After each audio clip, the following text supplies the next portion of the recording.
It's Tuesday, October 18th. From inside the WTOP newsroom, this is the DMV Download, brought to you by the men and women of Steamfitters Local 602.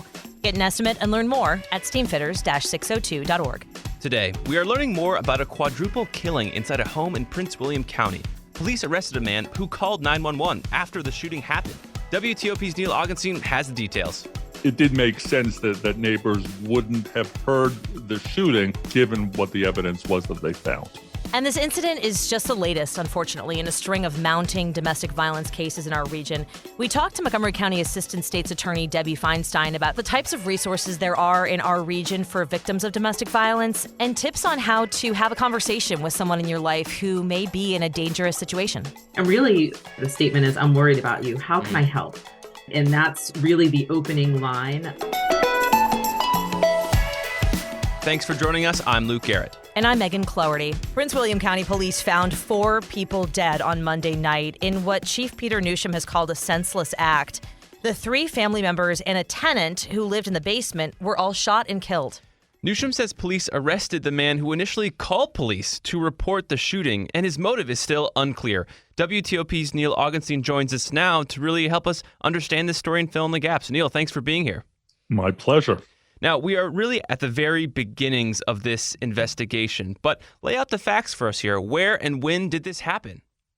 Well, this did happen yesterday afternoon, and according to Police Chief Peter Newsham, a call came in from somebody who said that somebody had shot into a home and that there may have been people who were killed in the home.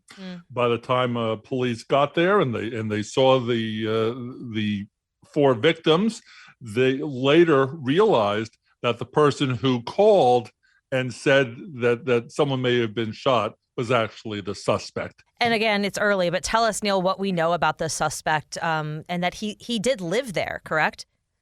Yes, everybody, apparently everybody lived there. The victims, a man and his new bride, and their 19-year-old daughter also lived there. There was a person, a man who was renting a room in the basement. He was also shot. So the 4 people who were killed, and Newsham said that while initially they thought that all 4 were shot, at this point they know that 3 people were shot, and 1 they're still waiting for the autopsy. But Newsham does believe that the 19-year-old girl was killed first, and then the adults were killed after that. And Neal, do we have anything in the realm of a motive here? Chief Newsham said that they are still working on the motive. He did say that whatever the motive ends up, that it was a senseless killing. You know, this guy has been charged. My hope is that he never, ever sees the light of day again. The person who was taken into custody, 24-year-old David Main, called police after he allegedly shot and killed these 4 people. It's interesting that he called 911. Is there any more to that? Does police say why he may have done that? Newsham said that he believed that the goal was probably just to try to throw off police because, to say that somebody shot into the home. Newsham said when they got there and they saw the evidence, it suggested otherwise. That my guess, reading between the lines here, what he's saying is that the wounds would have been the kind of wounds that you would get from a close-up gunshot rather than somebody shooting far into a home. Well, that, and they were all, I think you mentioned this, they were all found in different rooms, correct? So that doesn't really line up with that theory either. Exactly. And there's a 6th person here that wasn't, at the house when this tragic killing spree really happened. Tell us about this kind of 6th person who really lived here. There's very little that I know at this point. It is a person who lived there, according to the chief, and my guess is that the person is a key witness because Newsham said that person has been cooperating with police and is continuing to talk. And my guess is that person is able to tell police a lot about what happened, the relationships, if any, between the different people.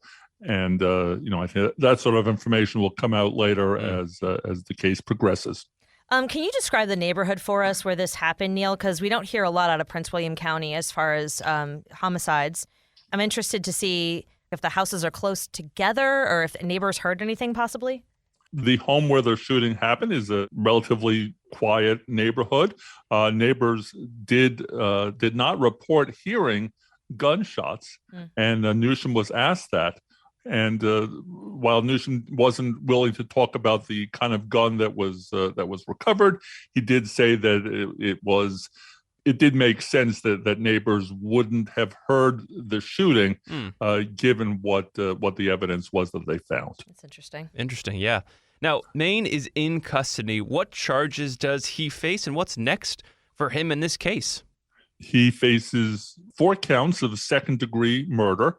And when someone is charged with second-degree murder, that generally means that there's not premeditation involved in the case, and that's what that Newsom said during the news conference, that the charge reflects the evidence that they have. He's also charged with 2 counts of using a firearm in the commission of a felony. Just 2 counts. I'm interested to see how those will change, if they will change. Yeah, we'll surely keep an eye on this case. Neal, thank you so much for updating us and giving us all the information we have at this point. Always a pleasure. After the break, you may know the signs of a stroke or even the signs of drowning, but do you know what to look for to identify someone who could be a victim of domestic violence? We talked to an expert so you know this life-saving information. Backed by the experience of its hardworking members, Steamfitters Local 602 is ready to take on your next commercial, heating, cooling, HVAC, or refrigeration project. Steamfitters Local 602 adds value to our community through its partnerships with local contractors and building owners, all while keeping the focus on improving the lives of its members and their families throughout the DMV. For work that's on time and on budget, go to steamfitters-602.org to schedule your next project. That's steamfitters-602.org. Steamfitters Local 602. Changing lives. I'm Paul Wagner. Join me as I dig deep into the mysterious case of the Potomac River rapist. Listen to Unknown Subject, Season 3 of WTOP's award-winning American Nightmare podcast series, available now wherever you get your podcasts. Domestic violence is a reality in our society, and it's growing. First responders have noted an uptick in domestic violence situations, especially among family members, not just domestic partners. We've heard this from a couple of different jurisdictions, Fairfax being one of them. Debbie Feinstein is chief of the Special Victims Division in Montgomery County, State's Attorney's Office, and not only has litigated a number of these cases, but knows the resources available to those who need help getting out of a dangerous living situation or relationship. Debbie, first of all, thanks for your time. Thanks for having me. It can kind of be hard to say specifically, like, this is what you look for if you're trying to help someone who's in a domestic violence situation. It's not like they have like help written on their forehead or something. And it's very nuanced, right? But it almost seems to me like there is a utility here where we could help people possibly have that conversation with someone in their life who they may think may be in a dangerous or controlling relationship or living situation. Is there any tip you could give us to maybe start that conversation or identify someone who might be having a hard time? Absolutely. If you have a friend or a family member that typically was involved in a lot of different things, someone new came into their life, whether it's an intimate partner or someone else. We see this with elderly individuals as well. And the person begins to withdraw, change their patterns. Their appearance may change. They may lose weight. They may gain weight. Things that just seem different and out of the norm for the person could be a red flag that something else is going on. And really, the question is, I'm worried about you, or the statement is, I'm worried about you. How can I help? And that's really the opening line, or I feel like something might be going on with you that you're not ready to tell anyone about. I'm here for you when you are. I won't judge you. I care about you deeply, really just to affirm the person and let them know that you're there for them. Right. To throw off the sort of defensive mechanism that some people might have, like, oh, no, I'm fine. Right. So you're saying kind of give them that extra, like, I'm not trying to judge you. Exactly. And even more than that, it's, I'm not trying to control you. What we see a lot in intimate partner violence situations is that, someone in thinking that they're doing good, saying, why don't you leave him or her? Why are you staying in this situation? This is dangerous. What are you doing? And that's actually the exact opposite of what we should be saying to our friends and family and community members that we're concerned about, because they're already being controlled.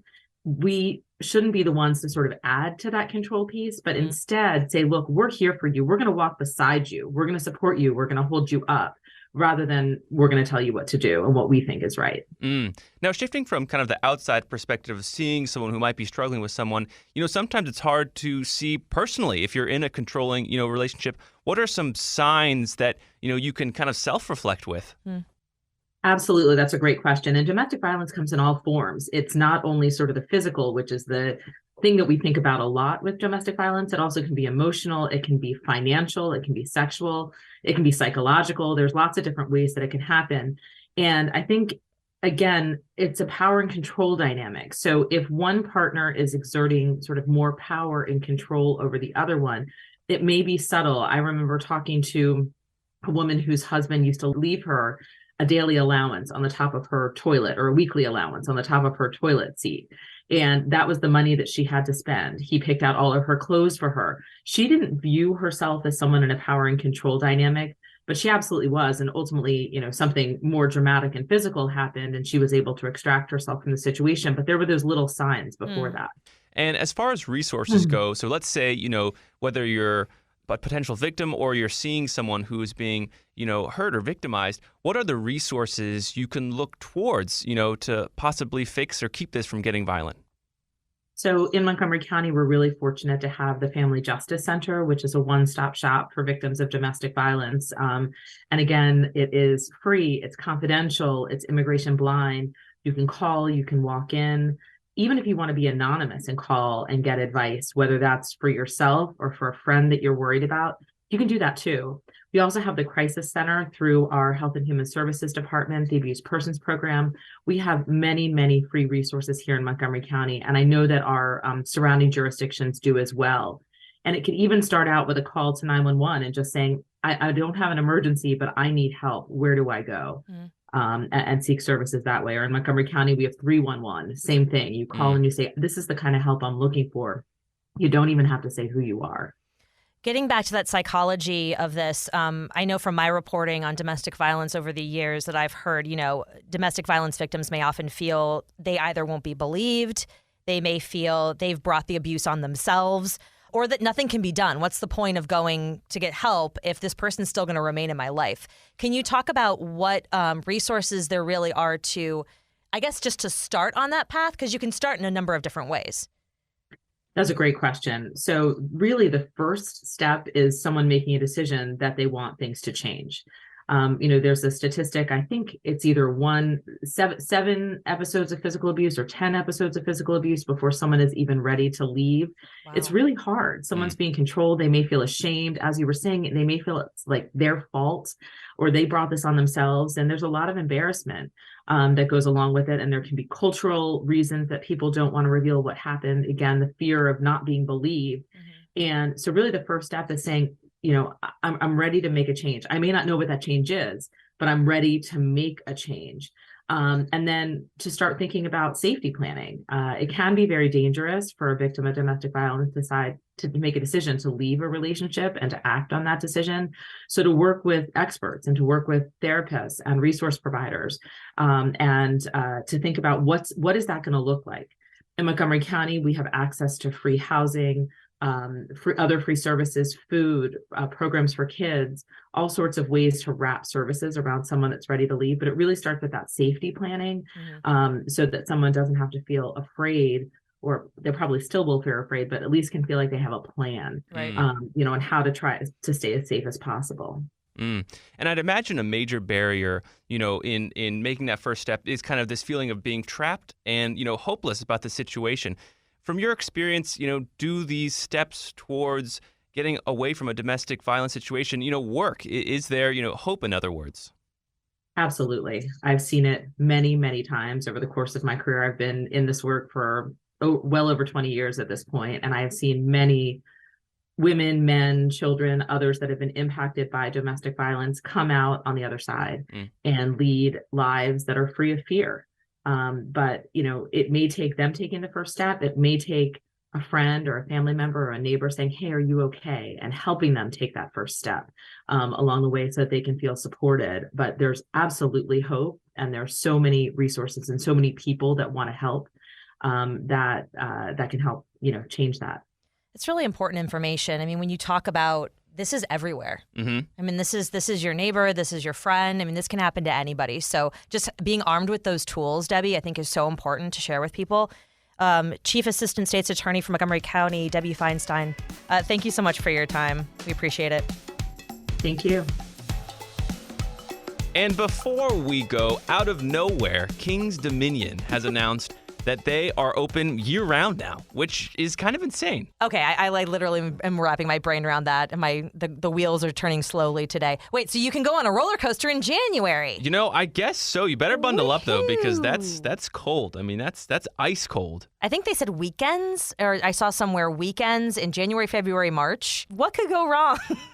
All I know is just that cold weather and mechanics. I'm just imagining a frozen roller coaster at the top of Intimidator 305. No. Let me tell you what. Megan Clarity doesn't like a roller coaster to start with. Really? No. Like you can't stomach it? Like that's kind of the deal? I have never been a heights person. I can do bridges, I can do mountains, but not intentionally falling from heights is not a thing for me. Experiencing 2 Gs of force is not your cup of tea. I like being on the ground. I guess I'm boring. Yeah. So to do it in January, man, oh man, do I not want to do that? It's kind of intriguing. There's people who love these parks. Oh, so I'm sure there's going to be. I mean, I'm sure there'll be people there. I'm sure there will. Yeah, the adrenaline rush, that's what you do it for. I used to kind of be like an adrenaline junkie like that, going to Hershey Park and... I don't think Hershey Park an adrenaline junkie. I think Hershey Park... Fahrenheit? Have you been to Fahrenheit? That's 0 to 60 in 2 seconds. I'm thinking candy bars and big characters. And Busch Gardens, okay? Yes, okay, all right. So you're a roller coaster person. Yeah, and Six Flags, not to mention that. I mean, I guess I was. I haven't gone on in years, so I honestly don't know. I feel like that changes with age. Is that a thing? Can I tell you what is really a thing with age, which stinks, and I remember this when I was little, even at Rehoboth, what's it called? On the boardwalk. Funland. I used to want to go on those spinny rides. Yeah.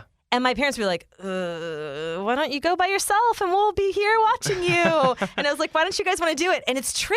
The older you get, when stuff spins you around, it messes you up. Whoa, you like your balance and stuff. Yeah, it's just you get dizzy easier. I don't even know. I'm sure we're gonna have 5 emails about people being like, how do you not know this is a thing with age? But it is true, because my kid wanted me to go on one of those things, and it was not fun. Well, dang, winter's coming up, so maybe I got to check out King's Dominion to just test if I can still take it. Actually, that would be the funniest video ever. Just you bundled up, only your eyeballs showing. It might happen. No promises, though. I don't know. I think you have... thrown the gauntlet down. I'm locked in now, yeah. Now you're locked in. I'll take it. And that'll do it for us today on the DMV Download. You've learned so much about us today. Oh, my God. We are brought to you by Steamfitters Local 602. Our managing editor is Craig Schwab, and our music is by Real World. Give us a review and rate our show if you get the chance, and tell everyone you know about this show. Literally, just everyone. You can find us... Have it be the only thing you say to anyone all day. You can find us on social media. We're posting every day, and you can also find out more about this podcast and become a VIP listener at dmvdownload.com. Yeah, and we'll share that King's Dominion note stuff on social media today, too, so you can find it. Yeah, eventually. At some point. The DMV Download is a product of WTOP News. Listen on 103.5 FM in D.C., 107.7 FM in Virginia, 103.9 FM in Frederick, Maryland, online at WTOP.com and on the WTOP app. Have a great Tuesday night.